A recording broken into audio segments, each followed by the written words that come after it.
Victoria ambaye Bwana amemuita kwake, tukiamini ya kwamba kwa kuwa Yesu alikufa na akafufuka, tena ndivyo itakavyokuwa kwa wale wanaokufa katika Kristo, kwani Mungu atawafufua pamoja na Yesu. Kila kitu kina majira yake, kila jambo duniani lina wakati wake. Wakati wa kuzaliwa na wakati wa kufa, wakati wa kupanda na wakati wa kuvuna kilichopandwa, wakati wa kuua na wakati wa kuponya kuponya, wakati wa kubomoa, na wakati wa kujenga, wakati wa kulia, na wakati wa kucheka, wakati wa kuomboleza, wakati wa kucheza, wakati wa kutupa mawe, wakati wa kukusanya mawe pamoja, wakati wa kukumbatia, na wakati wa kuacha kukumbatia, wakati wa kutafuta, na wakati wa kupoteza, wakati wa kuhifadhi, na wakati wa kutupa, wakati wa kurarua, na wakati wa kushona, wakati wa kukaa kimya, na wakati wa kuongea. Zaburi mlango wa 23. Mwenyezi Mungu ni mchungaji wangu, sitapungukiwa na kitu. Hunipumzisha kwenye malisho mabichi, huniongoza kando ya maji matulivu, na kurudishia nafsi yangu nguvu mpya. Huniongoza katika njia sawa kwa hisani yake. Nichapopita kati ya bonde la giza kuu, sitaogopa hatari yoyote, maana wewe, Mwenyezi Mungu, u pamoja nami. Gongo lako na fimbo yako vyanilinda. Umeniandalia karamu mbele za adui zangu. Umenipaka mafuta kichwani pangu. Kikombe changu imekijaza mpaka kikafurika. Kweli wema wako na fadhili zako zitakuwa pamoja nami siku zote za maisha yangu, nami nitakaa nyumbani mwa Baba mwa Mwenyezi Mungu milele. Amen. Basi ni wakati wa kutazama mwili. Tafadhali program imeanza rasmi. Sasa ni wakati wa kutazama mwili na tukul jebi parak yun. Tafadhali ongea pato kululi. Kama umekula mahali pale juu, tafadhali ongea pale regu. Sikitoa program tukul tunapoendelea. So ni wakati wa kutazama mwili. Familia waanze hiyo nafasi. Alafu familia wanakaa side. Family wote wanakaa hapa. Ongea pa family this side. Family this side, alafu kanisa ya ACK na viongozi wa kanisa mbalimbali. Kanisa la ACK na viongozi wa makanisa mbalimbali watakaa pale. Watakaa kwa kipanda cha kanisa pale. Viongozi tu wa makanisa mbalimbali watajumuika kule. So familia, mkisha tazama mwili, mnachukua nafasi yenu hapa. Mkisha tazama mwili, mnachukua nafasi yenu hapa. Alafu sisi wengine tuchukue nafasi yetu katika hii hema, inatutosha wote. So familia watapata nafasi yao hapa rasmi. Alafu tutaendelea. So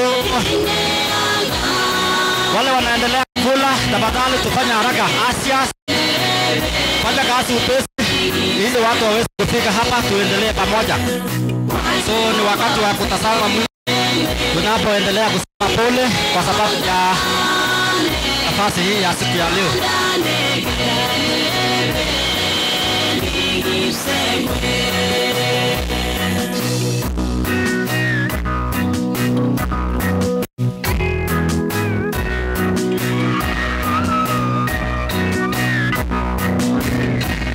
Asante sana. Tunazidi kusema pole. Tumwai mucho. Familia waweze kutazama mwili tafadhali. Familia waweze kutazama mwili ili mambo haya yaweze kuwatokea. Family kararan keker porta. Family kararan keker porta. Asante. Kusuri kuangalia mwili. Wachana kuangalia mwili.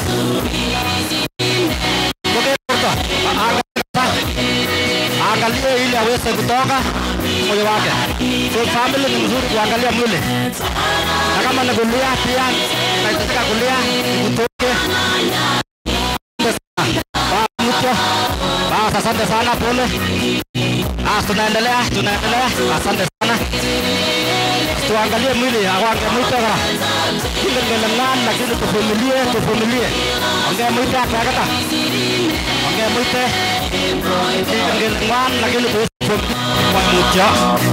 Pole ni Mungu. Bila kurabi boy tunasema ongea mwito sana. Ongea mwito kabisa. Tunapompongeza mama wetu Mama Alfin kwa kuweza kutangulia. Ongea mwito hapa.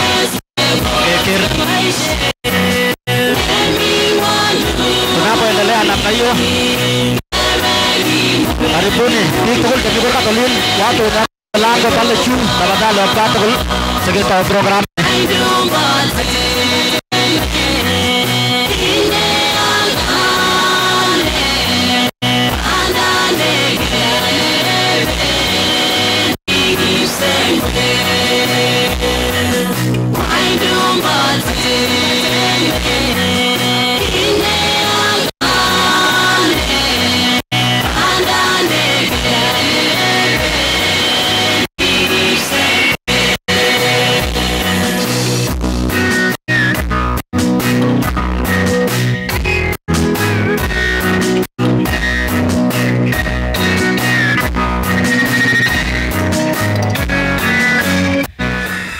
Basi nataka nichukue nafasi hii kushukuru Mungu kwa kutujalia nafasi nzuri kama hii ya leo, kutiana nguvu na kuweza kusindikisha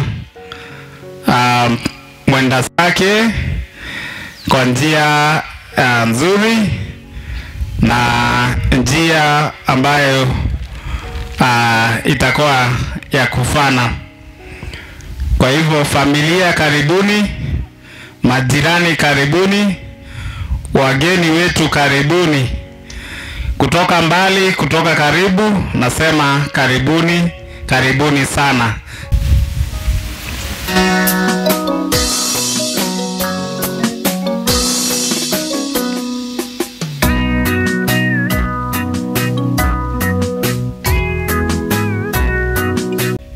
Amacham nga pole nanyu ang nebo Kamuso kwa jumla. Ang nebo kijanaekab Kamuso kora kokabirwo simet kolecho makimuchi keitun, lakini bimwaite pole eng Kapkamare ole kilechi Moses pole. Kunoto neko machamwa kaleone mialeite pole kabisa. Alen komatinye ngalek chechang. Asante. Ngainai kekurno Bernard Kipruto obo Kapsirityu. Alin pole ngonyu ak Profesa tugul ak chekitupche. Aleni Ben pole. Kila kitu ko unito akoi kobit keal. Monyane ngoliak alin pole. Ngainaik chu kekurno Luka Bargasem ai jirani nyu. So ki jirani ak pichu kongete keny. So kwa niaba nebo family nenyo tugul Kabargasem ko kanyole pole. Kiit ngalechu kwa haraka. Ko ngale ngoita haraka meli mitu kegeitoi. Akot yokilonye matato ngilany chepkorio. Onyone chito kidogo lo sugani junction Kapkamar. Olaga sugani Kapleba. Olaga wendi junction nebo Flax. Ulina ga wendi Chirchir. Komi aga neite town. So konait olege wendi ko gewechige. Konait stage ko bek maisha kunoto. Ko maisha mami tukegeitoi. Nait mwisho nebo chito. Ndagi giweche kongete keny. Bicham gelingi be miatana. Cham gelingi be ut lakini kaluno ko walak. Alagi be shatit lole nebo shatit yu. Era yuginde nerabishek yu. Komi met yuto. Wakati wowote kowalakse ko kiwe. Hata maige chule tuguku kimi dunia. Ama makingen kele betut ngiro ole iwendi.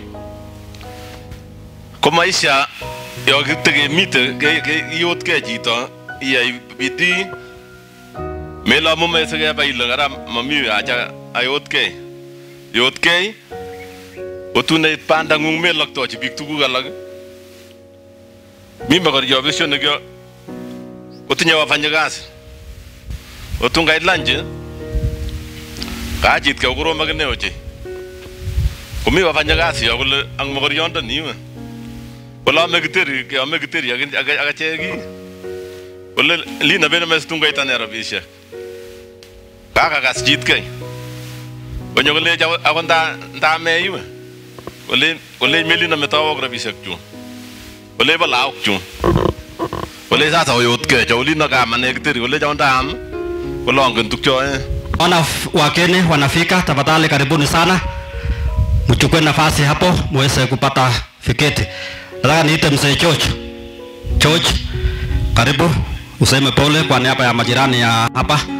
Matestai akotok tugul ngainetab Jeiso konerubei amache amwa mutyo nebo olinyo lagokab kanyu tugul eng tilyanutikab kai amwa mutyo amu koroito nekiteb sokoryo karaka ara kimwoe mutyo mising ko nekata biikab Lamaywa village amache amwa mutyo kora nengwai amu ai mzee mtaa nebo Itoka kou nekaribu kwa retire as ako kaniset nebo Kapitoi nekimi ak biikab kai alak amache amwa mutyo nengwai ara ngamwa mutyo ma koingokakit nebo administration nemokochi kiptainik alak ara amwae mutyo mising kokoroi iman kiriok cardiac arrest noton nekibaka chepyoset nenyu abwoti ale uni karibu richek ak nebo lakwanta ara kimwoe mutyo mising abwoti akot ale ki last word ako nenyi ko ki limakitamwoe kole akoribwa lagochonto kole sikoi lagokchuk ara kimwoe mutyo mising amu kabakach lagok chetakomengech ko mokorib Mungu akorib familia ara mwoe kongoi ngoberurok Jehova tugul chekakonyoru boroindo konyakemwa tugul mutyo akekaikai lagokab kai ara poleni sana Ameamwa pole kapikoi chebo kai kokimi kong'etoin akoi lagat akoi amut kemwoe pole kapikoi pole akobo lakwani ng'wong kowo. So nanyo nebo tai amache amwa mutyo eng chorwenyu Benson ak family tugul nebo Kapkamare eng ng'alechu kobit. So poleni sana eng family tugul nebo Kaplori kokatelele eng yole mutyo nebo iman. Naleta pole zangu chebunu konyu Kapsei Chemwarar ak chebunu Kabaron nafikiri jirani amwae pole ingalechu tukubali na hiyo maisha maneno itaisha. Aleni Benson, my cousin, wear the shoes of your children. Lach koyotab lagokuk akirib lagokuk as personally. Mamichi nelechi naribun lagok. Wewe mwenyewe utachunga watoto yako. Sisi tuko hapa siku ya leo na tutaenda. Kikoni encouragement akekoni mawaidha lakini kibechinike. Rib inyekei lagokuk koyi koribe mama nengwai. Nebo aeng amache achukua nafasi hii amwa pole nebo kapchemwet eng jumla ako nenyu ako konyu ako biikab Rotuka.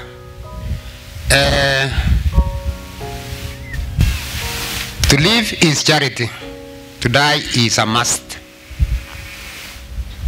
and for every death there must be a cause, whether age, disease, accident, or any other calamity.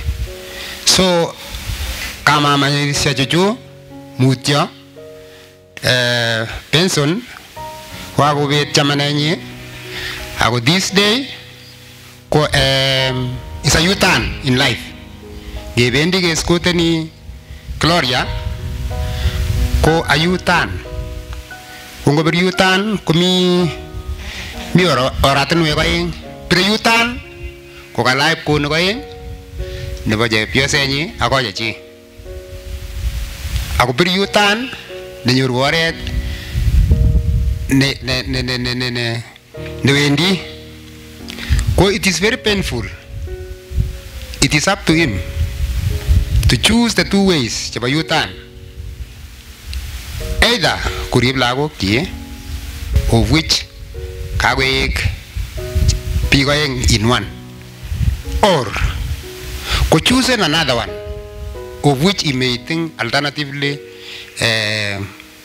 kwakwan another wife, of which it may cause a lot of maybe distraction and everything to the left children. So mama, kero right nge choosing ko kawe U-turn sahi. Abwati ale biik mi biik chekibaka kunotok ak chosen biik different ways. So my word is decide for yourself. Decide for yourself. You are young and see the way that you are going. Ada samwa boleng biik flax ko kwone chebo Lamaon ak chorondok ab koi ak biik tugul chekabwa toek tugul. Otherwise motindoi chechang. Awekini kongo Jehova amun chomyet ak ripset ko koribech ak ketuiye kora kechomegei. Amache amwaun Benson alechin mutyo Benson amun lagok to mengech. Lagok koribun Jehova amun ako ndakilache kirib ak makiribe. Yekibeche kache koskoling mele mi chin to komi yu. Kilechin kimi tugul lakini koina kakebe gaa imi kityo ak lagok inyegei ak Jehova nengung. Ara motinye tya ngobirok Jehova. Benson Kibet, pole sana, pole man mutyo amu kwebet chito nekokarasta ngung. Ako akere lagok alak tokomengech. Ako mamengech sinekei. Heka amu melin tokochereret mising nomin. Meche kiteirib. Ako alechin ane ngokemeche itunishe ko maharaka sahi. Amu tokomengech lagocho, tokomeche irib. Menaye ke chito age nenyoni ile nyokoriptano. Ara rib lagok. Kongoi. Nataka niseme pole kwa niaba ya familia ya Kapchebiego Ngap Kamare. So pole Benson na jamii mzima wa kupoteza mama. So poleni. Bado tunasema pole sana. Karibuni. Hii ni sherehe ya mwisho ya dada wetu Gloria, mke wake Benson. Tunaendelea na mazungumzo na tuko kwa kiwango ya familia sasa. Mutyonet kongete family nyo ka Michael ale pole sana engin ruandaben Gloria nogoro kokwaibu ale pole sana. Ai chita bore pakaita kokwaibu ale pole sana. Kongoi. Wa pili atakuwa mzee Philip Matastai Kaboraini amga ale chamge mising. Chamge vikyo. Mwai mutyo vikyo. Wacha nichukue nafasi hii niseme pole kwa ajili ya huyu dada ambaye amelala. Pole sana. Ninakuja hapa nikiwa nalete pole zangu ya kwangu pamoja na watoto yangu pamoja na jamii yetu yote. Anasema kufika hapa sema pole. So nachukua nafasi hii kutoa pole zangu na familia yangu na family kwa ujumla ya Kapchepkaitan na Kapchelimo kwa kusema pole. Wacha Mungu atusaidie wakati huu. Jambo tu ambalo ningependa kusema ni kwamba Benson, najua kweli watoto bado ni wadogo sana, ni piko kweli, lakini wacha Mungu aendelee kutusaidia. Tusaidia watoto wadogo kuhakikisha kwamba wanapata maisha mazuri. Tuhakikisha kwamba watoto wanasoma ili maisha yao siku za usoni wananawiri. Alen monye ng'olyo neo missing. Alecho kityo pole kileni kemutyo missing. Kainaik chuk kekurenon Mary abo Kapleliony eng Tarokwa. Kwa hivyo ngami kai ami Kapsenge. Bas kasome ale tos mi chi nebo ainab koi nekakonyo anan ko Kipsombe. Mimi natoka Tarakwa. Kwa hivyo pole, nimeleta pole zangu nebo konyu ak nebo family nenyu ak nebo family nebo ainab koi ak nebo Kipsombe. Kalecho Kapsenge pole. Pole kabisa, tulisikia kwa masikitiko sana. Nerube noto ameja amwale Kibet Benson, hebu kuja gogo.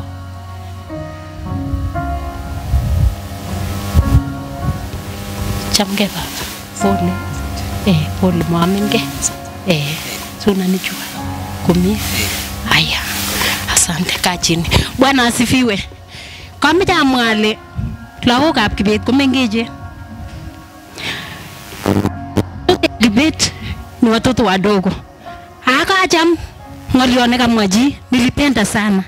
Mali Kibet anafanya kautiat ebenenulia kazi. Ano? Nairobi? Kitui. Ngotko kama kunako wageni ya Kibet kutoka Kitui, tafadhali asome, naomba kabisa mengi lagokab Kibet. Kama kuna mkubwa ama mdogo ama katikati ama wafuasi wa Kibet ama wadogo wa Kibet, oro Kibet akaribie nyumbani tafadhali. Ngasom kabisa. Kwa sababu kuna mama ameongea mahali pale. Alisema sisi tunakuja kutiana nguvu, keleji Kiberi blago ganyu, heli blago ganyu, na sisi tunaondoka tunaenda makwetu. Konget Kibet agonyalilyo lago ga Kibet. Kwa hivyo nataka Kibet awe karibu. Sikobit koribok lagok akoribok mama. Mama peke yake hawezi weza. Kwa hivyo naomba sana. Nimeomba nyinyi kutoka Kitui ananono lobunu mkumbuke Kibet arudi nyumbani. Choka kileji Kibet metunishe.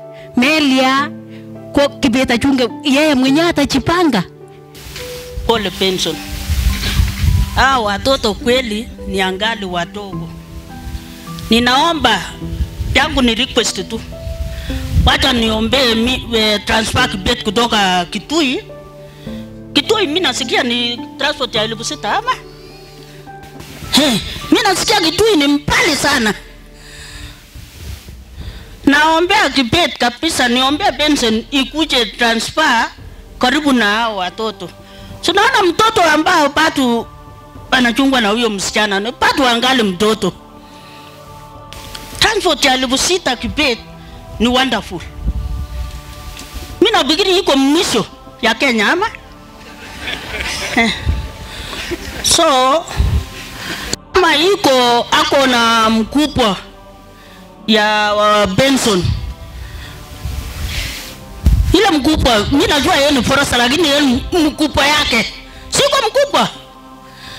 Mimi naona hao watu ni Kitui, ni brown kidogo, watu wachua.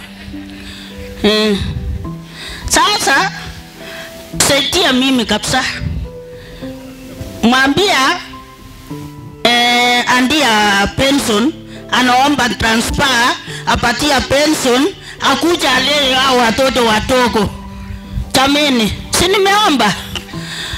Asante sana. Bwana asifiwe.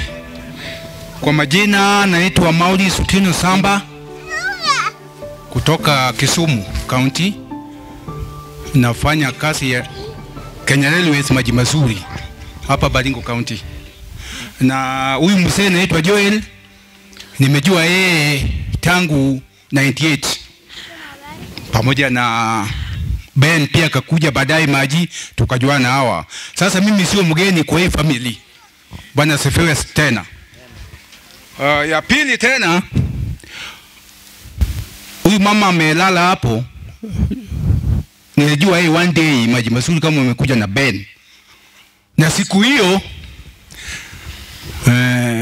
ng'ombe yangu ile saa, Bwana sifiwe, ni huyu madam alikuwa anajua kazi ya, alikuwa anasomea geti na anafikiria, na placenta ilikuwa imekaa kidogo. Bwana sifiwe. Na yeye alieleza mimi kama wako na Ben huyu, sisemi uongo, kwamba changanya mahindi ile hajasagwa na unga, upei ng'ombe within 30 minutes ama 20 minutes, hiyo placenta atatoka. Ndio lazimisha mimi kwamba nikuja hapa kulete pole yangu na familia yangu kutoka Maji Mazuri. Kulingana na family, ni marafiki yangu tu, kwa maana tangu 98 mpaka tukafanya kazi na Mr. Joel, bado tunaendelea tu na yeye pale Maji Mazuri. Sasa kitu mimi naomba Mungu asike Ben na mkono yake yote. Mimi najua Mungu naweza.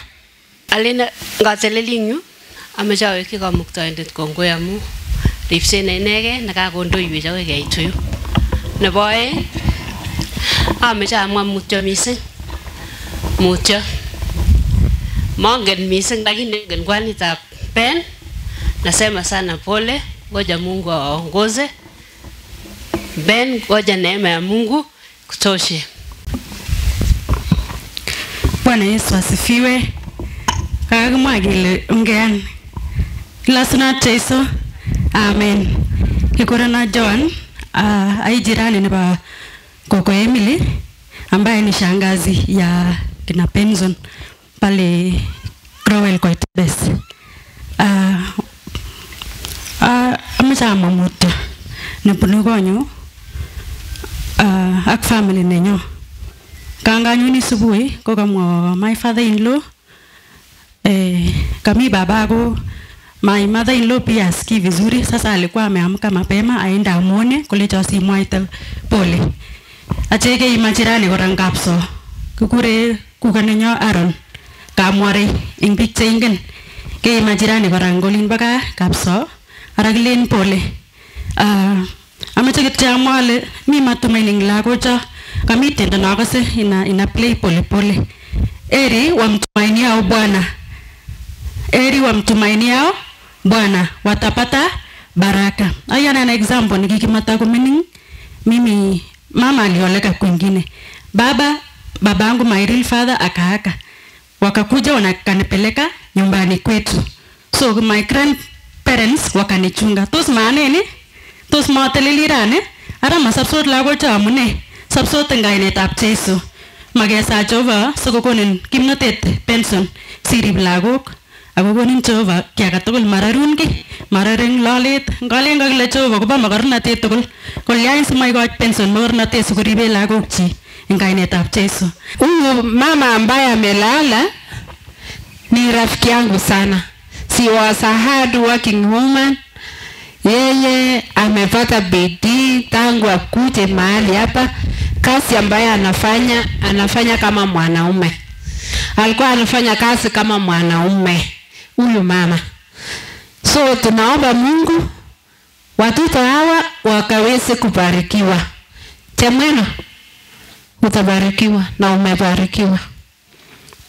Kenya nataka tu kwako ni kunyenyekea na kuingia kanisa na baba. Hebu angalia baba yako. Simama Temweno. We thank God.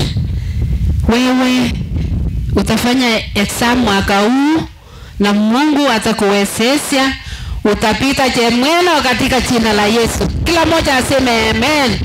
Amen. Huyu mtoto atanawiri na atakuja kusimama na Benson na watoto hawa Alvin, Kevo and the younger boy. Huyu sana pia amebarikiwa.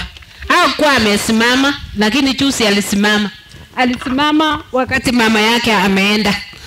Wakati mara ya kwanza nilienda nikashika yeye, alikuwa analala chini, lakini jana niliona alitembea. Ni kwa uwezo wa Mungu. Kwa hivyo kila kitu ni kutegemea Mungu. Kila jambo ni kutegemea Mungu, kila jambo ni kuwekelea. Tunatenda vitu yote kwa imani, tunatembea kwa imani. So request yangu tu peke yake ni kwa wakubwa wa Benson, kama wamekuja ama wachakuja, wacha huyu kijana akuje karibu. Ni si kwa sababu tulikuwa nataka yeye akae karibu, ni kwa sababu ya shida ambayo imetokezea wakati alikuwa Kitui, wakati alikuwa Cherang'any. Alikuwa na mama wa bidii, na sasa huyu mama amelala, msichana mkubwa ako shule, huyu mwingine bado anahitaji mtu ya karibu. So kwangu ninauliza tu request ya kwamba akuwe karibu, na wakati Benson bado mdogo, wakati watoto hao watakuwa wakubwa, bado atarudi Kidui, ataenda Mombasa, ataenda mahali everywhere in Kenya, kwa sababu ukiandikwa kazi inasemekana ya kwamba you have to move all birds in Kenya. Amwae pole viki mami kine mwae mutya vikyo mutya kapkamare mutya kapchanatan pole mutya weleye mami kine mwae lele jana yan pole kabisa. Korupka ruondap mama na koru. Nasema pole yangu, familia yangu, akabarbei kwa ujumla. Tuliposikia kingekasa kobo ngalechu kobit ing kapkamare agenge ko tilyanut ing ache, nebo aeng keng'iti tugul kapso. Tunasema pole. Ngokai ka Kiptayat, ngokimitok tugul ak nesire tugul kesa Jehova konam eunekab lagochu kakilakta akorib kong'ete mining'noteng'wai akoi etuneng'wai. Sio rahisi mama akilala, ma rahisi, ni ngumu. Baba atakuwa sasa na kazi mara mbili, atakuwa na kazi ya baba na atakuwa na kazi ya mama.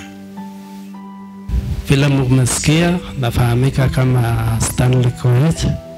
Benson ni shemeji yangu na tunakaa huko Kericho na Bomet. So tunaleta pole zetu, pole za familia zetu. Kile tunataka kusema, kumwambia Benson, jitie moyo sana.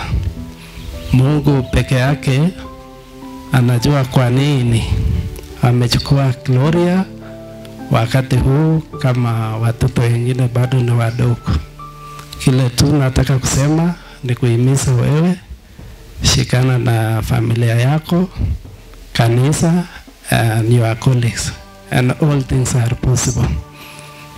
Ngama yangote kama lengai na iku keurena Stanley Arap Koech asania nengai ananekiamut Abigail. So alen atono nendaini nyingis muguleldo kabisa en kabetetab Kericho. Koalen kimoe pole nenyon kayokwon family nenyon Kericho ak Bomet kole mwaiten ile mutyo mising en rwondab Gloria. So amache kityo amwoi Benson ale akoyon komakomi kit nekeyoe, kimitun kityo asikobit irib lagocho. Mami kit neui amaton kesich wasiwasi. Yekititi bichon kekoi ng'alek chen kofauleni nematin. So ko matinye ng'al, abere kityo kit nekatoteshini, ndaon kekas chi komatawal borto iriakte kora hospitali nenekit, ngo dispensary ngo ne, asikobit kekeru. Nakibure kekere kaam kutit kunenyun kelelen acha abere kakoshoror mara saa zingine ko kakonyo miondo. So matinye ngal nakata sana chon tugul kemwoe mutyo mising Benson. Mi Kiptayat koboten moome kiy lagok kakemwa kele faulen ako kakotou baornatet kele kong'et nekotom kwendo ko sany komi karon akebata. So komatinye ngam. Poleni sana to the family na poleni sana kwa kanisa ya Kabitoi. So natoka kwa Kapteroret Joyce ni meche yangu. So Joyce kona nyu mago ngwong na nyu ndana kwe magyogo ne geripchige magrip kwa kiripchinige. Yes kongoi. So kikurna Samuel Rotich natoka Katuya Chuyat na natoka kanisa ya Upendo Outreach na ni mtumishi. So ndugu wangu mwalimu Isaac alisema ako kwa shule, alirudi shule jana saa ama juzi, hayuko na sisi na wengine wenye wangekuja hawajakuja. Sasa nimekuja kwa niaba ya hawa kanyo atelel akobo Kapteroret. So kimache kemwa mutyo akobo Kai Kabigoi, kimwae mutyo eng kit nekobit eng tilyanutik ak biik tugul chengete oleloo ak chelekit. So ngalen ongen ole mache ngala sani cha makitinye ngal tiana amache amwetyo mutyo ongecheng kityo kechengchigei chi oret. Kale chito age oret konito ma oret koni. Melechi chito oret ni ma oret ko meet. Oret ko kechengchigei Jesu. Ukase oret ko kecheng ngo kutafuta Yesu. Kwa sababu Yohana 14:6 inasema mimi ni njia na nini na uzima. So sasa sisi tunapita Yesu, hatuwezi pita kwa kukupa. Wengine walienda kama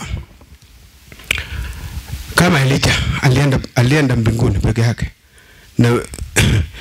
na mwingine si mnajua. So tukasane tutafute huyu Mungu na tusiulize kwa nini ilifanyika. Makitinye uwezo hizo ande mwa iwe kunene mamige ge kune ngwacho banamnye. So alaptane amajali jimpole wacha mengi na maresi utukigero lakini kanyora kwa niaba ya hii vitu amache kepkang tumda anege urana nerik tuitaek lakwenyu amwala kot mang talak ngoine amwale uye mutyo kai mutyo ure kimongi kumange jigele ki kaliai akot ngenot angalal ko momong ngwan nenyu lakwani akot kasichi kitupcha kwanta konguno kakoya kuno kototeke mwane maka chakwan Mungu inege akiyan akitoben chitumi barak lago muko chorone chachuke ongerikchin agerikki komye agesochi Mungu kotokotebiso akoteketebi tugul akakwa akotebi kucham kotebi akamenyi sandana ora makai na ile kai ngetu kityo awamele kai ngetu kityo milago ongo milago kai ko baba o kai ko mama mami gitaga na moyo alen atesine ba mi barage nyoe mege nam ke tugul ngomang ne kamong ababangu itwekwo age toret ke ngomi kin ka arioge itwekwech mele ngela muka kwala kwa game oga ge bistaga acha tege mi tugul kuyo cham ge mi otun waga tenga kiracha kairo Mungu ne ko lei kagil ge wochi ge nyile ge gat ke entukun chokororon mele ngele entukun che ach tukun chokororon ogure ngomi tumo ngomi tone oye otwekwech aga gara mangdala tesini mandu ngol na tesini Kita namwae kityo kalen kityo mutyo kai. Tamwae mutyo koboto mokochoroni kachuki koboto sandana onguno amwae ale kai. Oye mande ngalion. Sekota mamang ngalion yang mugulel do lakini asuk machindige kabisa. Onguno amwae ale oye kongoi matindoi ngalion ate sini ngotarete Jehova kongoi. Haya, amachate agur senge ne balakwani. Asante Yesu. Bwana asifiwe. Ko amachawe kishoba gongoi en betutab ra. Betut ne lel betut ne inege. Amachawe kishoba gongoi. Ko amacha amwa kutane fole chechu agonyo. Amacha amwa ko pole agoba sangenyo. Sangenyo niko goru kitupcha ak babanyi. Amacha ale sangenyo mutyo. Kingo kakasotane okiorogen ochei. Ako angen ale ingen Jehova amune sikoyai kunoe. Komache amwoi kairani pole. Akaitanyo ongele mutyo kobo senge. Ak lagok amu kobisto lagok chemengechen. Akot Benson ko mutyo. Rib lagocho. Ingen Jehova amune sikobakachen sengenyu. Mi barak tai. Lagocho mengechen rikchin wi kakemwaun. Wi kakemwaun kelenji rikchin akisom rusa inyo karibu sirikchi. Wana ale mayaiwe kasi. Mayaiwe kasi kwana ale mokoba lagok sukul. Ko chito nan ale moibe kokyi lagok lakwana mining mokoba lagok choe sukul. Ko chito nan ale moibe kokyi lakwet ko kokoe. Komache amwaun gogo. Rib lakwana besengenyu. Rib kabisa at kabachut koris. Amu kimi ako mele mogebe atke lagloekitu kotachek. Kimi ketebe kele une akemi kebwoni kekotok akeker kele une lagab senge. Komache amwa karani. Momwa koris. Ingen Jehova amune sikomut senge. Komache amwa pole kabisa en kaitanyo akairani. Ak Benson. Mutyo kabisa kobit kit nengwan ochei. Ngwan nemakimwoe. Ko mamache atesyi amu kase kit ngwan muguleldo ochei. Ko ngwanit. Ko mamache achut. Bari kongoi. Utanachama amwa la sikunoto chame Jesu nekiptaya nikisorwan atinye sobondab kwai kenyin Jesu. Ko mache amwa mutyo en kayene. Pole akobo lakwenyu. Achoto ne nyigis mulal dangale nangale ko mamangu ngale komnye sauritab ne. Nyigis mulal da muto komning lakwane. Otu sande nyin. Ko gara lakwe nagilen ko nawiti ga me wangete ko ngeti Jehova sa podoliain. Samagi mege geriche gelioin. Ko nget Jehova. Ko matinye ngalian. Amwachini kitego kayen mutyo. Mutyo be lakwane. Ko wainore takene magikuje gele ko kone. Lakini kakas kele kotinye bor ko mutyo lakwenyu mutoreti Jehova nulkiwe kongoi amu kimangu Jesu kararan chi nikisuku iwendi kipsengwet iwendi oret nekararan netilil matinye ng'olyon kongoi mising. Oye ole nyagis mugulelwek nyagis komwoe mutyo koibu mutyo nebunu kaniset koibu mutyo nebo konyu kae ko bichicho kae ko choronok kae ko kimangsoti eng olimbo Keiyo kikitebi komie ak lagochu bo kae akoi keyait yu kenyoru akichek mbar ngulo ko amwae mutyo. Bwana Yesu asifiwe. Mimi naitwa Abraham. Mjomba na wapatia pole. Pole sana. Tumepoteza mama Gloria. So tuko na huzuni sana. Gloria tangu asubuhi huwa anakuja kwangu na kama ng'ombe anaenda, lakini siku hiyo tulikaa tangu asubuhi mpaka jioni tukiongea maneno ya kazi hapa na hapa, lakini mwishowe tukaachana saa 10. Akaenda kwake saa 10, saa 11, saa 12 nikaitwa nikaambiwa Gloria ametuacha. Poleni sana. Mimi hata sijui nitasema nini, kwa sababu Gloria ni mtu tulikaa naye, sikusikia akisema naumwa na mali. Sikusikia Gloria akilalamika. Sasa na hata kusema ni nini, wacha tu Mungu ajue. Tumsifu Yesu Kristu daima na milele.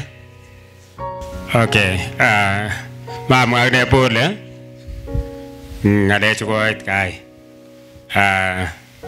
Malo abunu bita reflex au abunu ara cheptigit.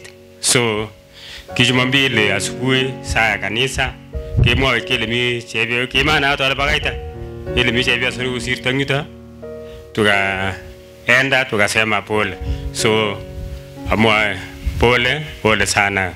Mungu awafariji wakati ngumu. Bwana asifiwe. Bwana asifiwe tena.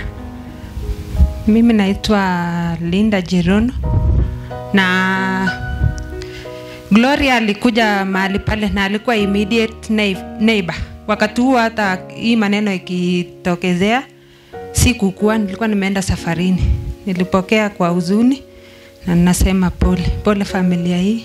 Kwa majina naitwa Wilson Rono, nasema pole, ni jirani. Kwa majina naitwa Gladys. Mama huyu ambaye amebumsika alituletea watoto just I think one month. Alituletea 1 month na nilipatika kukuwa mmoja wa kufanya interview ya hao watoto, Kevin na Alvin. Baba Alvin, nataka kuhakikisha kuwa hao watoto wako na bidii sana. Naomba uwashikilie kwa sababu ni watoto wa kufanya bidii. Mama yake alikuwa anaonekana mama wa kufanya bidii, kwa sababu Kelvin ni mwanafunzi wangu, na nimwambia nataka birth certificate, nikamtuma hao watoto wote nyumbani. They were 15 na wacheptigits wawili walileta tu na mmoja ni Kelvin. Just 3 days akaleta birth certificate. Ikanihakikisha kuwa huyu ni mama anajua maana ya masomo sana. Kimakchini lagok si somanet. So on Monday nafunza grade 2. Watoto wakaniambia Kevin hajakuja shule, mama yao alikufa. Nikajaambia watoto, nikamwambia mnyamaze. Nikaenda kuuliza walimu. Wakasema na huyo mama kwake ni wapi? So the neighbor mwenye atupikia chakula akasema anaishi tu karibu na wewe. So baada ya hiyo Monday nikapitia kwake, nikapata Kipsigis. Akasema walikuwa na yeye hiyo weekend forest wakichonjoa miti. Akamwambia ukuje unichomee hii makaa, msichana wangu atarudi na hiyo pesa baada ya half term. Kumaanisha huyu mama alikuwa na mpango ya watoto wake. So tunaomba kama walimu ya watoto, familia hii, mshike mkono huyu baba ambayo amewachiwa watoto, waweze watimize ndoto za watoto wao. So nahakikisha baba Kevin kwa uko na watoto, washikilie mkono au watakuwa sawa. Tunasema tu pole, tukaribie watoto na tukaribie baba Kelvin. Nilipoenda shule asubuhi, kukangait kulecha teacher nataka muende burial na huyu mwalimu. Nikaambia wapi? Akaniambia ni huko karibu kwenu. Mimi niliolewa Kapletingi. Sasa huwa napita nikienda. Kokinge miskule, kokika kikasakopa panda mama Alvin. So walikuwa wanasema kuhusu huyu mama sikumjua, lakini deputy kokikaleche kotuko mutulala kokchioin. Ari kole nanyun wakati alikuwa anamleta kikesenu lakwe na mining akikucha shule kumwombea watoto wake shule. Alikuwa mama wa bidii kweli. Na nakumbuka nilipokuwa naenda shule kiomi duty, abune konyi yoto kule kondate baleti. Tos mama ini kokomenyano alikuwa anaishi wapi? Nikaambiwa karibu na shule. So nikarecall kwake ni karibu na shule. So alikuwa amepanga nini? Hiyo miti. Kikoitu kabisa ketik chechang ochei kimoche kopel makaa. So nikarecall. So huyu kweli alikuwa mama wa bidii. Na nikakumbuka nilipofika mahali hapa nikasema kumbe ni nyumbani nachua pension pole sana. Lia pole kwa haya ambayo yametendeka. Mama Alvin ni jirani yangu, mlango yangu then mlango yake. Ilikuwa tangu akuje Cheptikit hata hakuwa amemaliza mwezi then akaondoka. Sasa kuna wakati niliingia kwake, nilikuwa natafuta kuku. Then akaniambia mada kuku haijaingia hapa. Hata mimi kuna kuku nimenunua lakini haiko, ni kama inalala msituni. Then akaniambia hao watoto ni watoto wako madam. Ukipata mtoto yeyote kama ako kwa makosa, discipline yeye, usingoje mimi. Nikasema sawa. Then akaniambia nilikuwa venye nilihama nilitumia pesa mingi. Hao watoto nilikuwa nataka niwalete Grace family. Akasema next year Mungu akipenda nitawaleta. Bwana Yesu asifiwe. Then nikamwambia haina shida. Then venye ilitendeka tunamwachia Mungu. Hasa kile nilikuwa nataka niwaambie, ile mlipanga fundraising jirani hatukujua. And then siku ya burial leo hatukuwa tumejua, but tumeambiwa, tukasema wacha tuhudhurie tukuje. Then kuna kuku yake yenye alikuwa amenunua, sasa inakaa na kuku zangu. Familia sasa nitapea jirani yake ambaye ni wa Cheptikit. Mimi naitwa Kibet. Mimi ni part of family ya Mama Alvin. Kitu ninaweza sema tu ni pole. Asanteni. Bwana asifiwe. Mimi naitwa Cheru na mimi nasema tu pole. Mimi huyu Kibet ni bagule yangu. Kweli it was very sad. Hata mimi nilisikia nikiwa pale nyumbani. Ile nihusunisha sana bagule, nakwambia pole kabisa. Tuko pamoja. Mimi inageteshin. So thank you. Bas asante. Ko tinye ngolyo kidogo kora muse nikisichane ko bagule nebo muse nebo Kibet. Okay. Abunu kabukan olin ko koyokwo Bernard Bowen ko baguleitab babaitab Kibet. Anoi baguleitab Kibet oi lakwet. Waombolezaji wote, Bwana asifiwe. Bwana asifiwe. Kwa jina naitwa Phyllis Ruto. Natoka sehemu ya Eldama Ravine. Mahali inaitwa Maji Mazuri. Tuko na colleague wetu anaitwa Deborah Chepkok. Huyu hapa ambaye ameaga ni dadake. Kwa hivyo tumetumwa na mwalimu mkuu tulete rambirambi zetu, na tunasema tu pole kwa familia, pole kwa Mr. Benson. Tunaomba wacha Mungu kufariji kwa wakati huu mgumu, na nafikiri utakuwa vizuri. Kwa watoto wacha na Mungu waone kwa wakati huu, na atatoa jibu kwa uwazi. Asanteni. Bwana Yesu asifiwe. Praise God. My name is Emily Kotut. Kongato nebunu Ravine. Deborah Chepkok ambaye ni dada wa marehemu. Tunafanya kazi pamoja pale Maji Mazuri RC. Na tunatuma pole zetu. Tunaomba Mungu apate kuwashikilia na kuwafariji.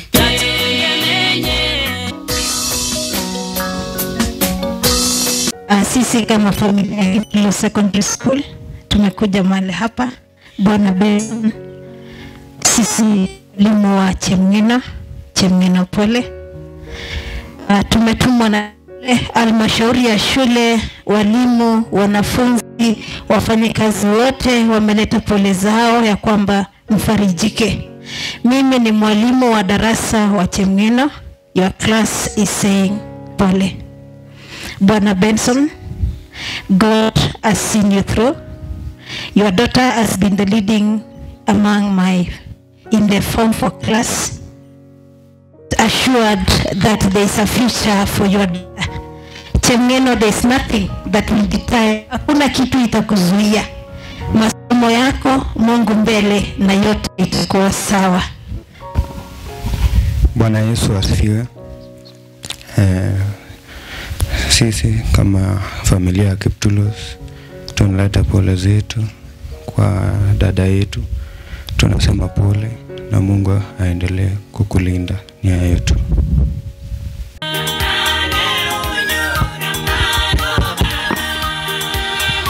Wacha mimi nichukue nafasi hii kwa niaba ya Kenya Forest Service ambaye inaongozwa na Chief Conservator of Forest.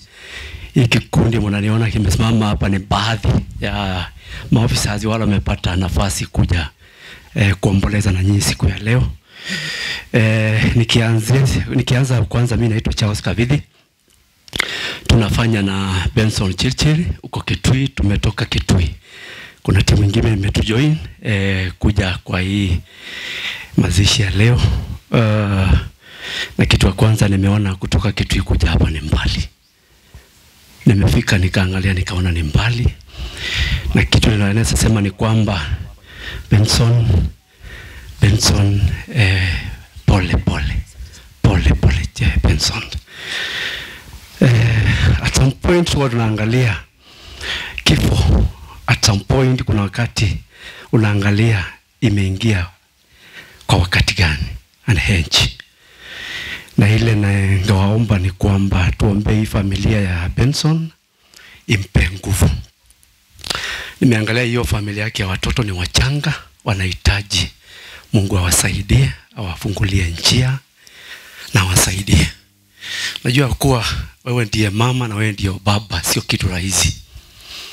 Kile kingine naweza sema ni kwamba nimesikia kuna mama watatu wameongea. Of course wa kwanza aliongea lugha yake mama, lakini kuna jambo moja alisema Benson asaidiwe akuje karibu.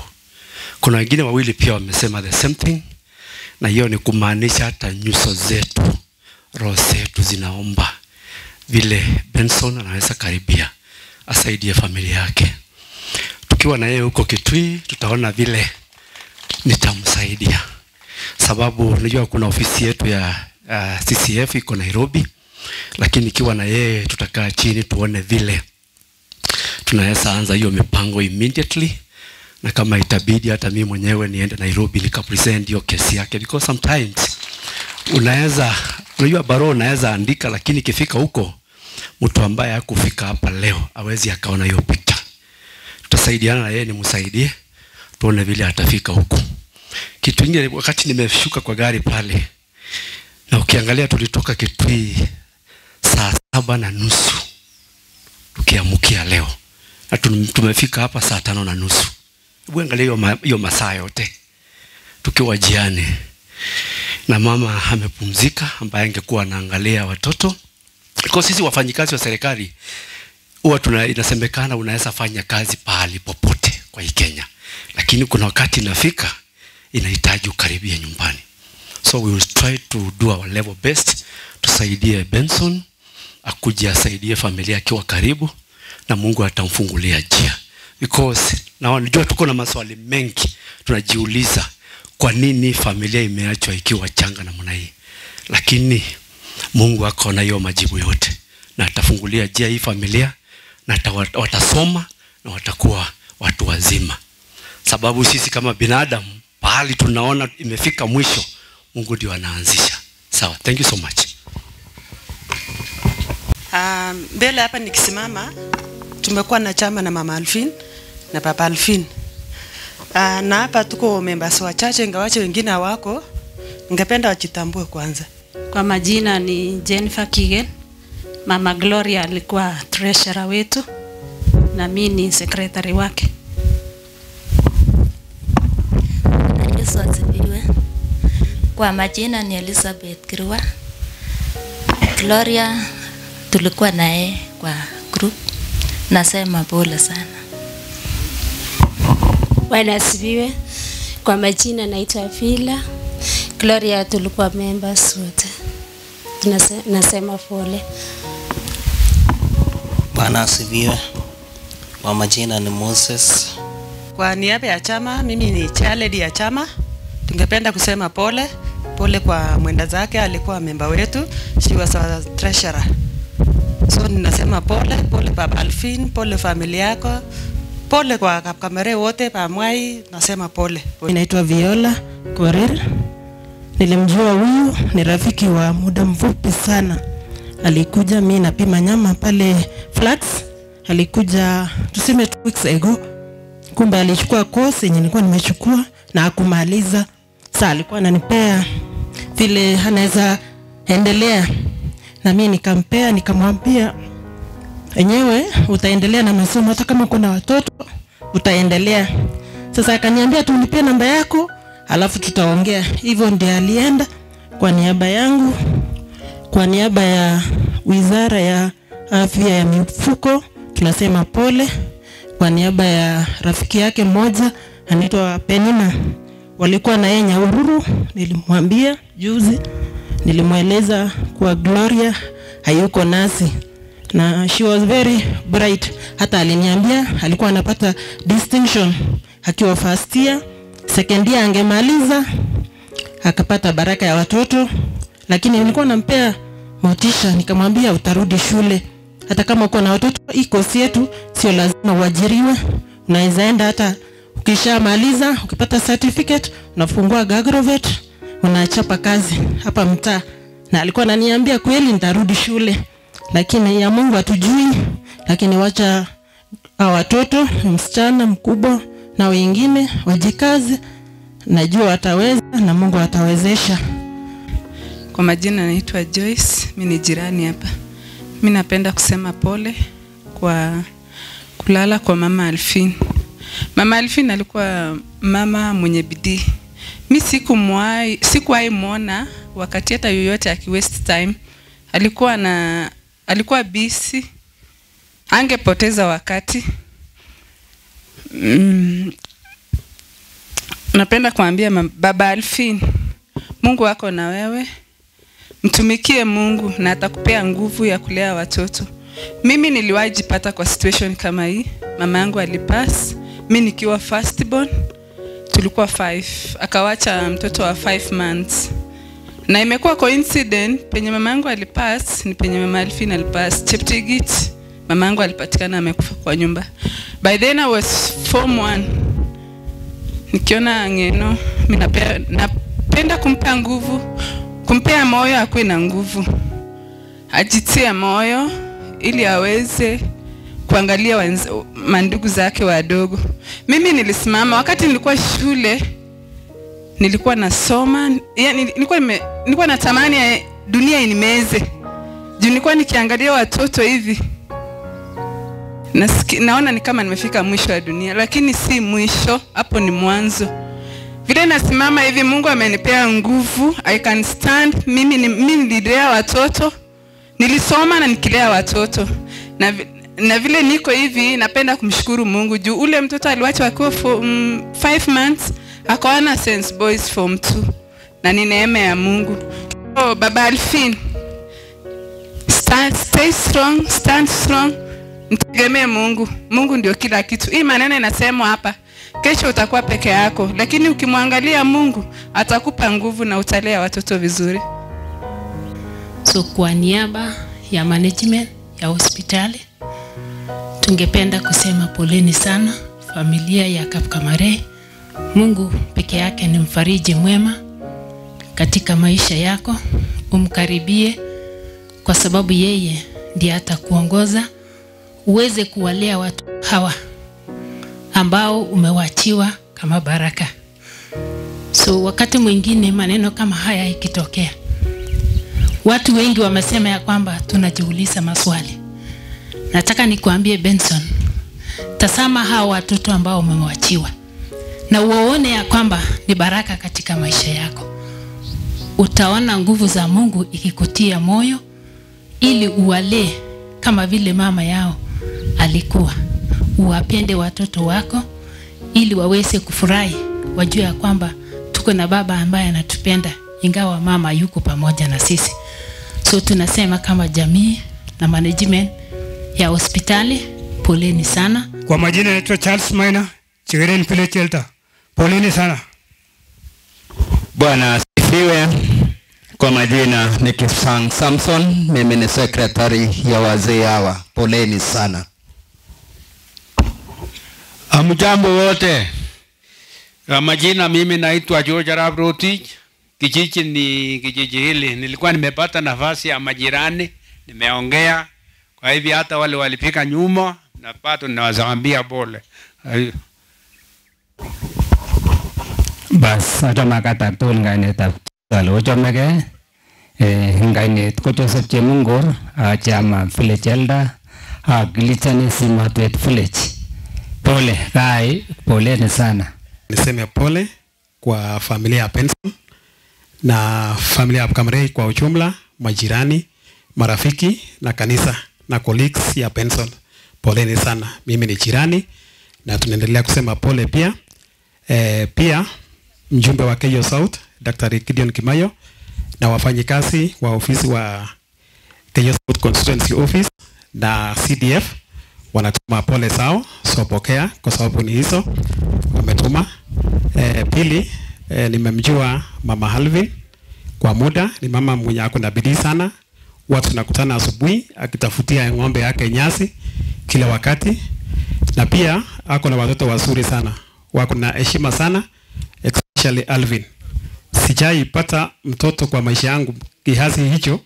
Watu tunakutana barabara akichunga ng'ombe na huwa ananiambia sasa. So tumejuana na Alvin na ni kijana mzuri sana vile walimu wake wamesema. So ni pole sana, na pia nataka tu niseme kwa Benson, your colleagues wamesema watafuatilia hizo transfer yako. So enda fanya, ikifika mahali utaniambia ili nijulishe mjumbe wetu ambaye ni Gideon Kimayo, na pia ni rafiki yake sana CCF Le Markoko ambaye mwaka jana alipea a number of vacancies katika KFS na most of them saizi ni foresters na wengine wako miongoni mwetu. So ikifika mahali utanieleza alafu nitamjulisha. Eulogy of Gloria Chepto Changwany, early life. The late Gloria Chepto Changwany was born on March 20th, 1992 to James Chepkok, the late Salina Rotich and Caroline Chelelgo. She was born in Baringo County, Eldama Ravine Sub-County, Lembus Queen Ward, Kiptuno location, Elaitich Sub-Location. She was beloved sister to Emmanuel, Fred, Kipiator, Kipkogei, Chematia, Judy, Chebet, and Cheptegmeny, and auntie to Dorcas, Cherotich, and Vivian Chepto. Education. Gloria began her education at Kiptuno Primary School. It was in 1995 to 2007 before joining Tonyok Girls High School in 2008 to 2011. She later pursued a course in animal health at Nyandarua Agricultural College from 2017 to 2019. Marriage and family. She was married to Benson Gibet Chirchir, and together they were blessed with 4 children, namely Cynthia Chemueno, Kiptulos High School, Alvin Kiprono, Kevin Kipkorir, baby Andrea Kipto. She was daughter-in-law to Jonathan Chirchir and Grace Chirchir, as well as Jeremiah, Joel, and Emily. She was co-wife to Sharon, Mercy, Valentine, Florence, and Dorcas, and in-law to Donald, Daniel, Moses, Gilbert, and Sammy. Her sister-in-law included Edna, Sharon, Damaris, and Charity. Social life. Gloria was a hardworking and entrepreneurial individual.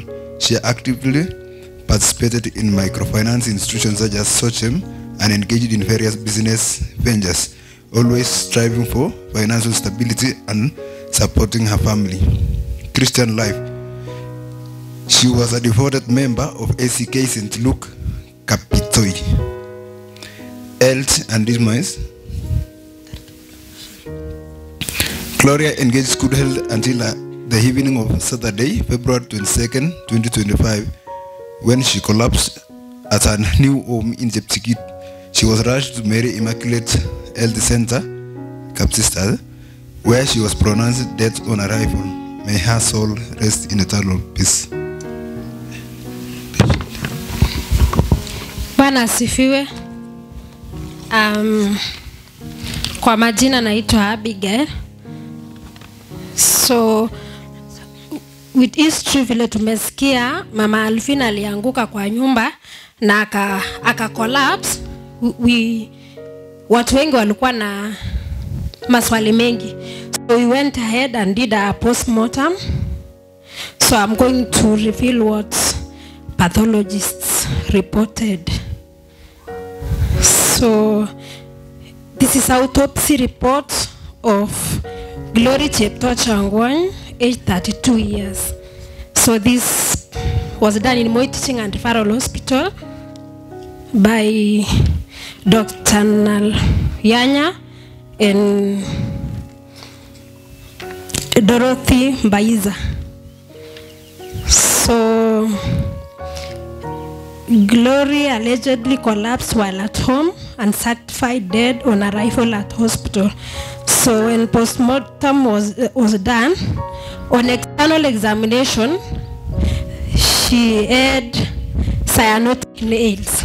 So I'm going to give a brief report. So other systems were normal, except the cardiovascular system, where the pericardial sac was full of blood clots. The heart was normal in size with intact valves, but she had a ruptured aneurysm of the ascending aorta. So cause of death was hemopericardium due to rupture of aneurysm of ascending aorta. Thank you.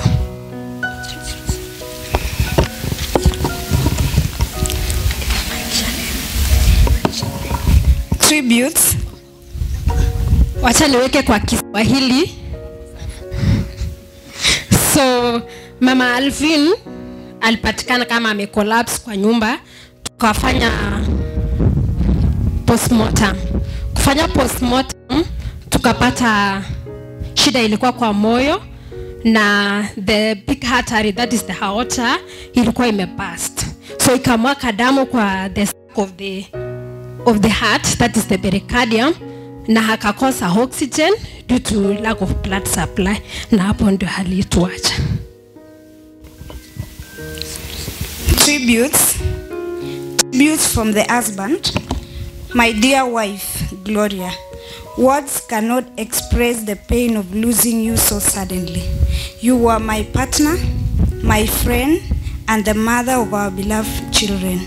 Your love, kindness, and resilience will forever remain in our hearts.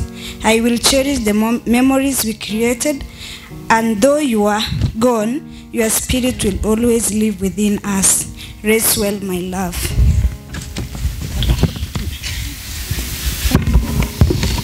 God is good. Tributes from the children. Mom, you were our protector, our guide, and our greatest source of love. You taught us the value of hard work, faith, and perseverance. We will miss your warm hugs, your laughter, and your endless love. Though you are no longer with us physically, we know you are watching over us from heaven. We love you always. Rest in peace, Mom. Kitabutab Thessalonike agenge nebo tai. Angwan koitet 13 kakotestai. 1 Thessalonians chapter 4 verses 13, then we continue. Lakini ndugu, hatutaki msijue habari zao waliolala mauti. Msije mkahuzunika kama na wengine wasio na matumaini. Maana ikiwa tuamini ya kwamba Yesu alikufa akafufuka, Vivyo hivyo na hao waliolala katika Yesu, Mungu atawaleta pamoja naye.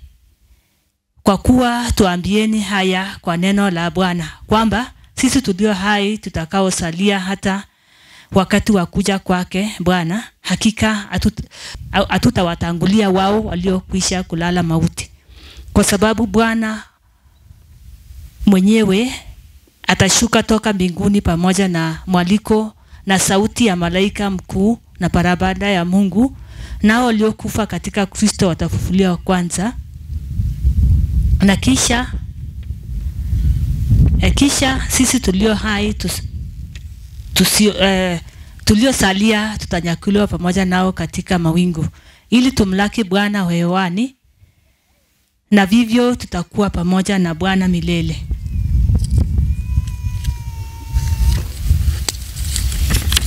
Basi farijieni kwa maneno haya, na hilo ndilo neno la Bwana.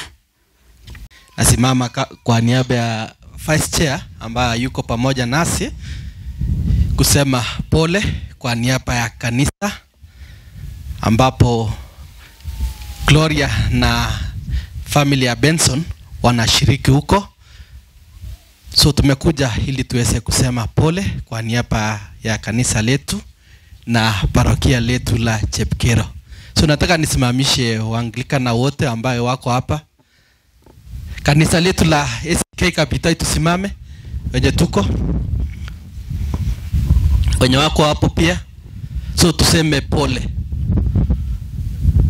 Ongea mwamutia pole. So nataka tu nipe mzee mmoja na mama moja waweze kusema pole. Bwana asifiwe. Kwa majina naitwa Samson Sowe, vile umesikia. Mimi nataka tu nishukuru wenye wanafanya kazi na kijana Kibet, vile amesema tutashughulikia, tunashukuru. Ile nabuata tunashukuru Mungu kwa kulinda huyu mtata yetu mpaka wakati amefika. Tunasema tunashukuru Mungu. Amacha amwa kora ole amacha awekchi kongoi bichobunu ulimbo Lembus amu tunashukuru.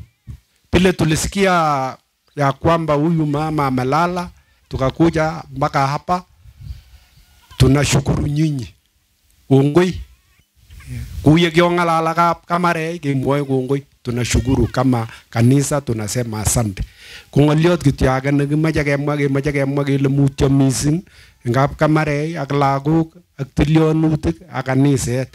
Ara kimwoe mutyo mising. Engoto mamwa ke kanalen mutyo ngaibo kap kamare. Tyo Grace mutyo kabisa mamoge. Ko amwae ale mutyo lakwet ne to mining kabisa. No kongekas tugul kiimge, lakini ingen Jehova boisienyin, momi kiy nekemuchi keyai. Akot Grace ak nomwochin alechini sirib lagocho, rikyi kabisa. Rikyi ta imining. Ngasine maimuchi kwa imuch. Akondoiwok Jehova ngi age tugul. So kondoun Jehova mama, momi kiy meten, nda Jehova tai ngi age tugul. Ara ing kaniset nyo kemwoe kele kongoi mutyo kabisa, mutyo nebo iman. Aya ngobirok Jehova. Mwoe pole anoi lakwet nebo chang'ait, abwoti ole chang'ai bichu. Pole kabisa ai chepto. Pole kabisa kwa ng'olyondon. Mwoe mutyo kanisetab SCA nemi tayo. Mwoe mutyo botokonyu. Mutyo kap kamare abo kap robin chang'ai. Abwoti ole kaona ai senge. Mutyo kabisa. Bwana Yesu asifiwe. Bwana Yesu asifiwe wote. Najua tumechoka na bado tuko na usuni. Kwa kuwa muda umeenda sana, mimi ni Lerida Miriam Malot. Natoka katika parokia la Chepkera, parokia la kanisa la Local Church Chepkera. Tumetumwa na mchungaji hapa Kabitoi, tukuje tusimame na wenzetu, pamoja na wenzetu. Na bila kuendelea, nataka niwakaribishe iwapo kuna mtumishi yote ambaye yuko miongoni mwetu. akuja hapa mbele. Tumsifu Yesu Kristo. Daima mimi ni katika sasa Kipto na utumu katika Kewaman bole barakia ya msea. Nasema Kibet Mutiamisi angana lechar wenyu but pole sana. Nimekuja on behalf of familia na wewe poleni sana. Yesu asifiwe tena. Kwa majina naitwa Samuel Rotich, natoka Upenda Outreach Katuya. Asante. Bwana Yesu asifiwe. Naitwa mchungaji Jackson Bowen.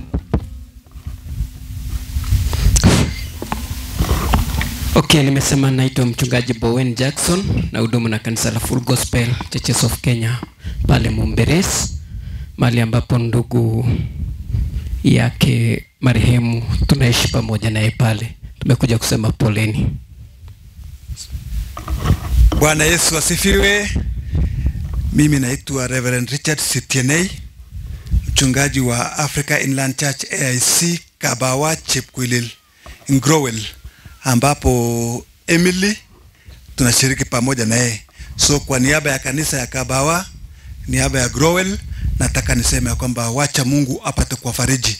Neno la Mungu kwenye kitabu cha Zaburi 116:15 ikasema kwamba precious in the sight of the Lord is the death of his saints. Ina dhamana machoni pa Bwana mauti ya wale wanaomcha. So asante sana, nimeona kanisa, nina imani ya kwamba dada wetu alichunga imani. Wacha Mungu awafariji. Bwana Yesu asifiwe. Naitwa Karomai. Tumeongea mahali hapa tangia msiba ilipoanza. So nataka niseme tu Benson, pea Mungu maisha yako na atakuelekeza. Thank you. Bwana Yesu asifiwe. Mimi naitwa Musa Kusilbet. Mimi ni caretaker pastor New Life Christian Church hapa Kabitoi. Mimi ni jirani, na kwa niaba pia ya family ya Cap Kusilbet tunasema pole kwa hiyo familia, na pia tunaangalia tunaposoma Zaburi 68:19 inasema na ahimidiwe Bwana anayetuchukulia mizigo yetu kila siku. So pia Mungu atatuchukulia pia na huu mzigo. Mbarikiwe. Bwana Yesu asifiwe. Ni Silas Korir, kanisa la AIC hapa Kapitoi. Nataka kusema pole kwa jamii, Benson, pia na watoto. Mungu awafariji na Mungu awatende mema. Bwana asifiwe. Bwana asifiwe. Kwa majina naitwa Pastor Abraham Kipto. Mimi ni mtoto wa sehemu hii hapa kwa Francis Cheu. Amacha Mwamucho nga Benson pamoja na jamii ya Kapkamarei. Niseme ya kwamba Mungu ako ushukane na kuna jambo ambalo litaka isifio. So yani alecho vanamnye ako ngete ka Benson kopoto Kapkamarei. So hata wesomacha sompik tugul wala ambao tumekuja hapa tuchukue nafasi ya maombi. Kwa nafasi popote utapata nafasi, ombea Benson, ombea Kapkamarei ya kwamba Mungu awatendee mema. Asanteni. Bwana Yesu asifiwe. Haleluya. Nataka nishukuru Mungu kwa sababu ya siku ya leo pia, na niseme pole zangu kwa sababu ya hii jamii. Mimi ni yule jirani wa karibu. Ukiangalia nyuma yako kwa miti mbao nyuma pale, hapo ni kwangu, tunapakana na yeye kwa Kenge upande ule. Akane atamane gute baka. Amupike mi yuko te baka. Kwa wako tane besie tagain ngaleke hutu tangeme tage. Itkucha mi komwa ngalek nguti ngwa. Amachaka na mwagole yi ngoyonda dubo Jehova. Potune bagole njina gene kumacho na ikola lagu gapka ko ako chame Yesu ako macho ko bagipsongwe. Bwana Yesu asifiwe. Ilo sunoti Yesu kangalal amwati mchungaji neo sempichu tukul. Michi na tinye ikanisa sitini amune wachungaji tukul ju. Kangalal amacho mwagole ungit Yesu ako nesire tukul. Newendi ko matikitita agipsongwe. Tikitita boisionikuk, isiputenge kwokikuk, ilitit oratinwekuk ak itin Jeiso. Kakisoman eng ng'olyon nekomi Thessalonika kele kole chekakoruiyo kole kotun kobo tai king'ete kole ako chetokosabnyun amun komwa ole oret nekebune tos meye tugul kotokoitu Jeiso nyokole kosabsot kombustos komuch konyorun iame tuguk senechomeite kipsengwet konyorun iyae tengektage so kimache kesom kele itimi ngweny itinye kombuset tergei chenyor Kiptayat Jeiso nebo tililindo eng kainaik aigis nebo Chebaikoi ai pastor nebo Lomoyo village noi nekile Chepyoso Chenda. Mungu awabariki sana. Amit nebo sikunet ak tililindo. Mara Mungu Lomoyo otinye Chenda pesa. Bwana sifiwe. Ninaitwa Emoit. Mimi ni mchungaji Mjoflax. Pia nimefahamishwa ya kwamba Charity, mojawapo ya familia hii, ni mshirika katika kanisa letu. Kwa hivyo ninasema familia Benson pamoja na Charity, poleni, kwa sababu pia Gloria niliwahi julishwa ya kwamba alikuwa kati ya wale walikuwa kwenye ushirika ile mkutano ambayo inafanyika katikati ya wiki.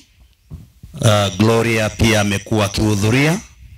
Nakumbuka pia wakati nilialikwa kuja kuhubiri hapa kijijini, kumbe ningepotea hata kuwa nyumba ya Gloria iko wapi, kwa sababu mimi nilikuwa nafululiza pale juu mahali tulifanyia mkutano, na Gloria alikuwa mojawapo ya wale walinikaribisha pale. So kwa hivyo mimi kwa niaba ya kanisa letu la Ushindi ningependa kusema poleni sana. Wacha Mungu wasaidie. Labda nikimalizia, kwa sababu singependa kuongea mambo mengi. Juzi nilikuwa kwenye mazishi mengine, nikauliza watu swali. Swali niliuliza ilikuwa kwamba tuko na vifo ngapi? Na kukawa na mama moja alikuwa na sauti kupita watu wengine, akasema kwani hujui kifo ni moja tu? Na nikaona ni kama amenivuruga akili kiasi, na tena amekosea. Nikamwambia samahani, basi nikirudi kwenye maandiko nitaelewa kwa njia tofauti. Kwa hivyo tunaweza tukaangalia Gloria amelala hapa, tukaita hiyo ndio mauti, na kumbe lugha tofauti inatumika kulingana vile watu walivyo. Huyu kama muumini amelala. Ukisoma Ufunuo 21:8 inaongea wale watu wataenda jehanamu ama kuchomwa motoni pale, na mwenye nafungua list ni muoga. Tuna mtu ameenda kanisa, hata kiambiwa akiulizwa hebu tangaza umeokoka ama hujaokoka, sema mimi naenda kanisa tu. Anakuwa na uoga. Na ningependa kujumisha kila aina ya uoga. Wewe unaweza kuwa wewe si muuaji, wewe si mlevi, wewe si mchawi, lakini wewe ni mmoja. Imagine unawekwa pamoja na mchawi, wewe muoga, na yote mnaenda jehanamu. Na kuna mtu hawezi stuka kuwa naishi vibaya kwa kuwa na uoga. Okay. Ukisoma pale mwisho utagundua wale watu wote wanamalizia motoni, na ikaitwa mauti ya pili. So kama mauti ya pili ndio hiyo, inamaanisha kuna mauti ya kwanza. Na mauti ya kwanza utapata katika kitabu cha Waefeso 2:1 na 5. Jamani, namaliza kwa kusema hivi. Usije ukaita huyu aliyelala hapa ndiye amekufa, na hali una kifo ya nafsi. Tunaweza kuwa maiti wengi hapa, na tunaita hii ni maiti, huyu ndiye amekufa, na hali tumekufa wengi. Dhambi ndio inaua, kama vile huyu aliuliwa na ile vitu, hiyo vitu iliongea na huyo daktari hapo. Hata ingine ukitamka hewa inapita kwa meno inapotea, unashindwa kusema ndio nini. Lakini hiyo ndio iliua Gloria. Kifo yako uende mwenye umekaa hapa ni kifo ya dhambi. Nafsi yako haina uzima. Na unaona kuwa uko salama tu. Na ukidunda hii chini kama ilivyofanyika kwa Gloria, imagine tunaenda jehanamu. Na tunakaa dunia hii kana kwamba hakuna kitu kibaya. Jamani, mimi singependa kuhubiri, tunamhubiri. Na wasihi tu, huyu kuanguka staili hii ni ya uchungu sana. Kwa sababu labda angekutana na Yesu, na Yesu asema sasa umekujaje? Labda na uchafu, labda angesema Yesu ngoja kidogo nirudi kwa mwili, nitubu alafu nirudi kwako. Labda vitu kama hizo wezekani. You can imagine that. Hani unakufa, unaanguka pasipo kutarajia, na ukiangalia mbele yanayo kungojea ni ya kutisha. Jamani, sengine unasikia watu sana kuliko Mungu. Na saa zile unaenda peke yako staili hii. Unasimama mbele za Mwenyezi Mungu peke yako. Wale walikuchochea maisha mbaya hawatakuwa hapo. Ni ombi langu, tafadhali. Hata kama wewe ni mtu kichwa ngumu, fika tu mahali ufikirie kwamba maisha yako haina reverse saa zingine. Bwana Mungu awabariki. Ningependa tu kuatia moyo hasa ndugu wangu Benson Kibet Chirichiri kwa kumpoteza dada wa kwako, na watoto pia ambaye ameacha wachanga, lakini yote tunamwachia Bwana. Kwa ajili hata mimi niliachwa nikiwa mchanga sana. Mimi sijui mama yangu alikuwa mrefu, sijui alikuwa na sura gani, sijui alikuwa mfupi, sikuona mama mzazi. Lakini baada ya kifo cha mama, ninaambiwa baba yangu alinichukua akanipeleka nchi ya Tanzania, mkoa wa Mwanza. Tukaishi naye huko kwa muda mfupi. Kwa bahati mbaya yeye pia akaaga, akaniacha kama niko darasa la 4.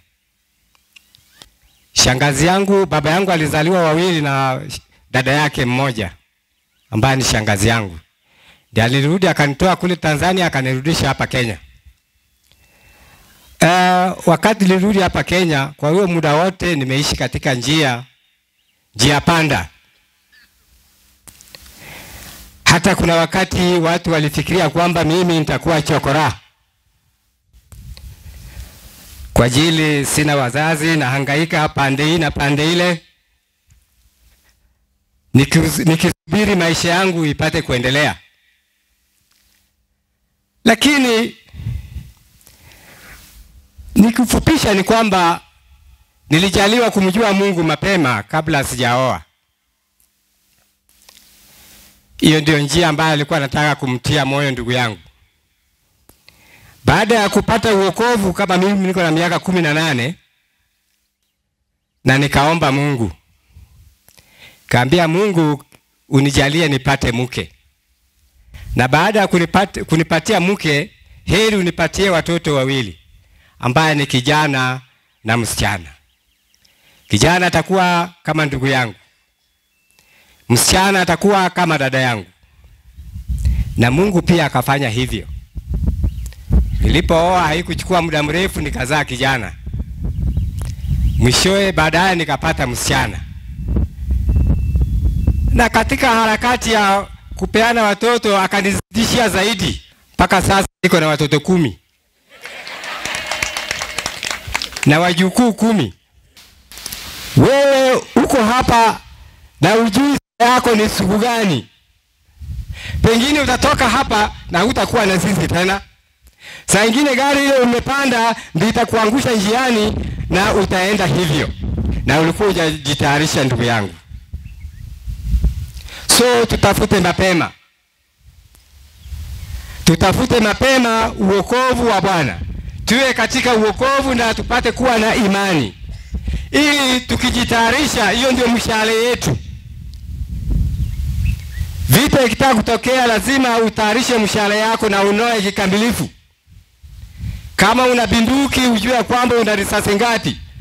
Hii isipo ukifaulu nitaweka ingine ili ujikinge naye.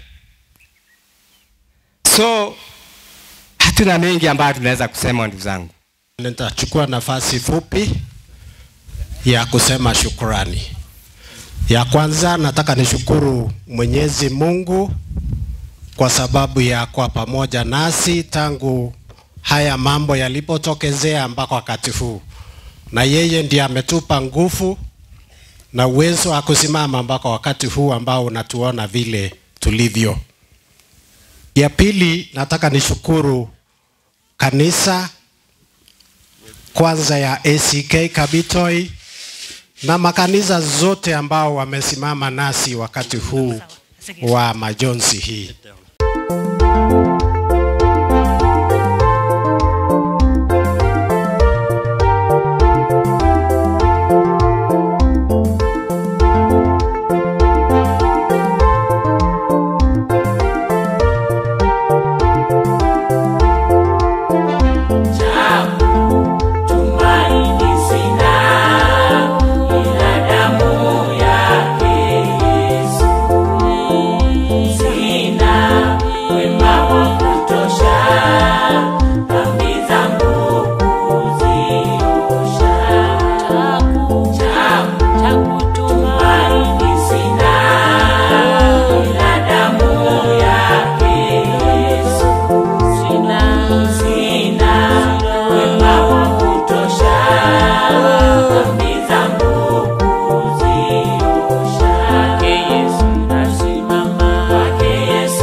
Amini kuwa watakatifu. Naomba mwili wa Gloria, naomba mwili wa Gloria ulaze ardhini kwa amani na afufuke pamoja nawe kupitia kwa nguvu za Roho Mtakatifu. Amen.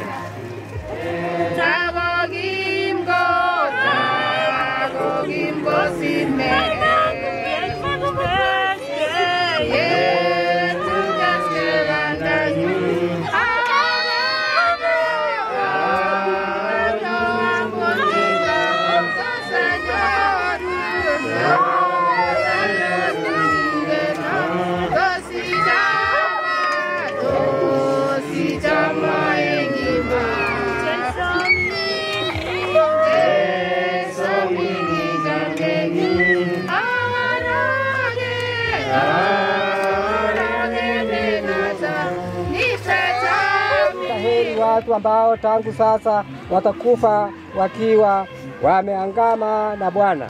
Naye Roho asema, naam, watapumzika kutoka taabu zao, maana matunda ya jasho lao yatawafuata.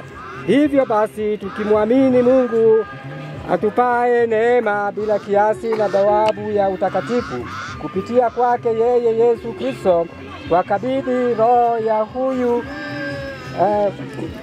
Gloria Chepto aliyetuacha katika mikono yake ya milele ili amchukue, nasi tunarudisha mwili wake ardhini.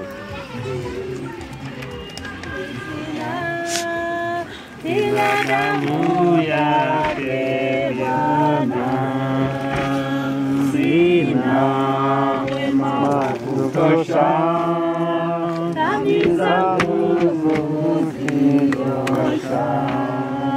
Kwake Yesu nasimama, kwake Yesu nasimama. Haleluya, ndiye mwamba, ni salama, ndiye mwamba.